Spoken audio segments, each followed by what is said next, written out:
Olá pessoal, nessa videoaula vamos falar da soma de Riemann para funções de três variáveis. Essa aula, vamos dizer, é bem parecida com o caso de funções de Riemann para duas variáveis. Só que, ao invés de agora a gente particionar o retângulo em vários pequenos retângulos, o que a gente vai fazer é particionar o paralelepípedo em vários pequenos paralelepípedos. Ou seja, ao invés de ter aquele somatório duplo, agora vai ser um somatório triplo. E a ideia, vamos dizer, muitas vezes a motivação de integral tripla é mais na área de física, em que vamos trabalhar com a ideia de densidade, pode ser densidade de carga, densidade de massa. Tá? Então, seja sigma uma função densidade, vamos pensar de massa para facilitar um pouco. E o que a gente está querendo fazer é calcular a massa total do bloquinho. Ou seja, dado um bloquinho que nós temos, e supõe que a gente mapeou a densidade dela ponto a ponto. Como que eu acho a massa total do bloquinho? Pelo menos matematicamente falando. A ideia que a gente vai fazer é o seguinte. Primeiro, vamos entender um pouco essa região aqui. E segundo, caso alguém deseje falar por que a função tem que ser limitada, é uma parte técnica, mas também se quiser pensar fisicamente, a função não pode ter massa infinita. Tá? Ou seja, tem um valor máximo que é possível. Mas a ideia é o seguinte. Pega esse bloquinho, AB cartesiano CD cartesiano EF, então só para a gente entender. Esse aqui é o AB, o AB cartesiano CD é esse retângulo. O bloquinho a gente corta pelo plano Z igual a E e Z igual a F. E o que nós temos é, pega esse retângulo aqui e sobe e escaneia ela entre Z igual a E e Z igual a F, dando esse bloco. E a ideia que é o seguinte, suponha que a gente sabe, como disse, a densidade pontual em cada lugar. Eu quero calcular agora a massa total. Como que a gente faz a massa total? Pelo menos uma ideia inicial. Você quebra esse bloco em vários pequenos bloquinhos. Ou seja, dado um bloquinho aqui, que ele vai estar em que a sua projeção vai ser esse retângulo que a gente particionou. Essa partição, ela vai ter que estar dentro desse intervalo bem pequenininho e dentro desse intervalo aqui. Depois a gente vai falar quem são esses dois intervalos. E também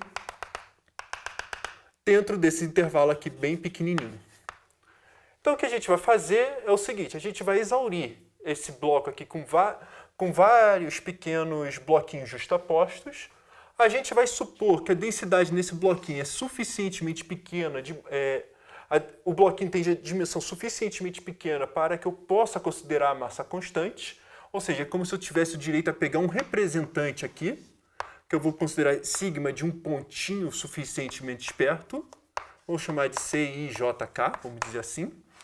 E o que eu vou fazer é colocar esses blocos de forma justaposta, uma em cima da outra, sem ter onde modo da interseção seja exatamente a face, ou a face superior, ou a face...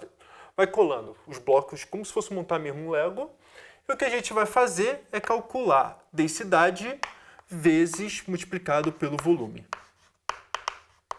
Em que esses ΔVIJK e ΔCIJK dependem tanto da partição aqui, quanto da partição daqui, quanto da partição daqui. Então a gente precisa de três fatores. Esse tamanho aqui e esse tamanho aqui. ΔXi, ΔYJ e ΔZK.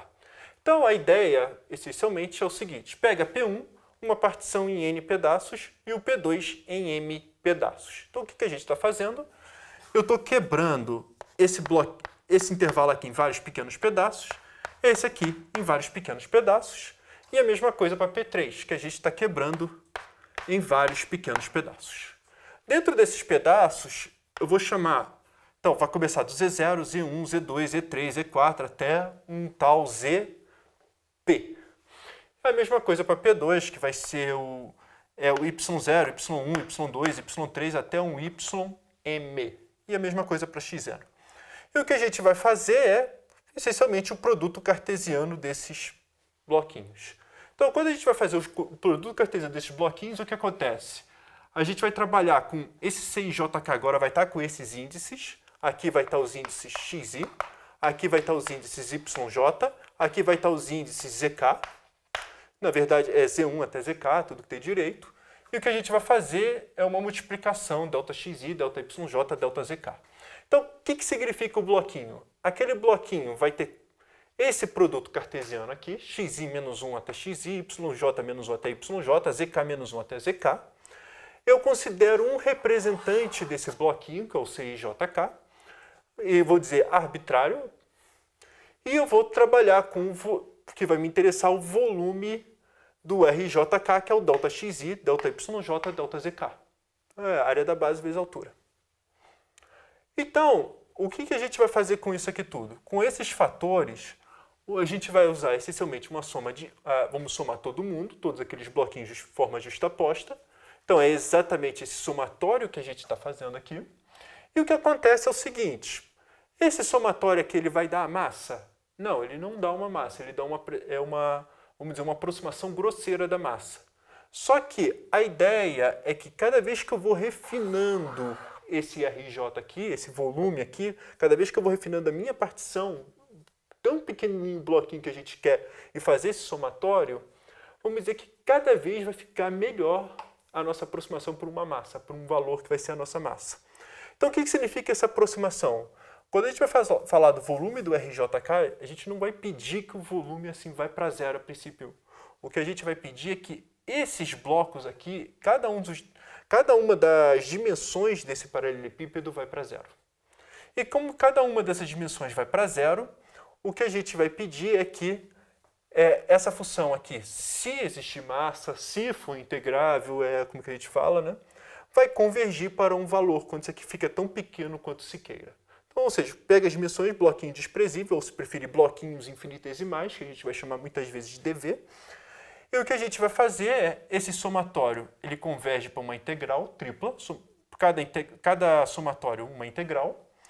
O sigma, ele vai continuar com uma densidade pontual. E o volume de RJK, ele vai se tornar dV. Então, muitas vezes a gente usa essa notação, mas também é comum usar essa notação. Então, assim, como eu disse, é bem parecido com o integral dupla. Só que agora fica um pouquinho, o conceito, a gente perde a geometria. O que a gente está calculando? A gente está calculando massa. Porque o que acontece é o seguinte, dx, dy, dz, ele seria um dv, ou seja, é como se fosse o volume, e isso aqui seria como se fosse uma altura, mas numa quarta dimensão. A gente não desenha, a gente não consegue ver a quarta dimensão. Mas o que está falando, essa integral tripla, se a gente gostar de falar, vamos generalizar, é a dimensão de alguma coisa dentro de R4, caso, claro, eu esqueci de falar, sigma seja positivo. Bom, como eu disse, também sigma pode ser negativo? Pode ficar zero, negativo, depende muito. Se a gente pensar o sigma como uma densidade de carga elétrica, carga pode ser positivo e negativo, e pode estar em cada pedaço oscilando, vamos dizer assim. E a gente deseja muitas vezes calcular quanto vale tudo, assim, a integral tripla, quanto vale a carga total. Mas a ideia é essa. Se temos uma soma de Riemann, temos essa fórmula, e, claro, isso vai ser visto na próxima aula, também temos o teorema de Fubini. O teorema de Fubini, quando a gente vai fazer a integral, só para deixar claro, o K, como na integral dupla, não precisa ser só bloco, pode ser qualquer região que faz sentido massa. A gente fala que é região fechada e limitada, que está dentro de uma caixa, vamos dizer assim, mas é tudo parecido. Então, essa aqui é uma aula só para a introdução teórica, mas o que eu gostaria que vocês pensassem é, essa parte, ela veio por causa da física. A introdução dela é na física. Então, acho que é interessante sempre ver onde essas integrais triplas aparecem.